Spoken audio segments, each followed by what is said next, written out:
ওনাদের উপর মেজাজ দেখান, ওনাদের কাজে অসুবিধা হচ্ছে, বুঝলেন? হ্যাঁ তা তো ঠিক। আপনি যদি এখন মেজাজ দেখেন, মেজাজ দেখাচ্ছি না, আপনাকে নিয়মটা জানানো হইলো, এখন আপনি নেক্সট টাইম এটা ফলো করবেন। এটাই বলছি, আপনি যেটা করতেছেন অ্যারোগেন্সি দেখাচ্ছেন। না উনি আমাকে বলছেন আমি রাত্রেবেলা আসছি, কিন্তু রাত্রেবেলা আসেনি, যখন আলো ছিল তখন আসছি, আমি চলে যাচ্ছি। যখন আলো ছিল, এই যে আপনার ভাই ছিলেন না, ভাই তো আমাদের সাথে কথা যখন আলো বলছে। ছিল তার একটা টাইম আছে, সেই টাইম ক্রস হয়ে গেছে।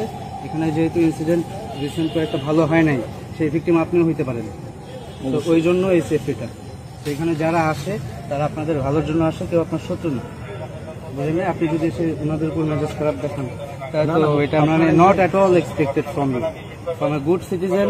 ওনারা সবাই আইনের লোক, এখানে যারা আসছে কেউ পার্সোনাল কোনো স্বার্থে আসে না, সবাই আপনাদের ভালোর জন্য, সুরক্ষার জন্য আসছে। তো এটা আপনার বোঝা উচিত, and learn how to respect.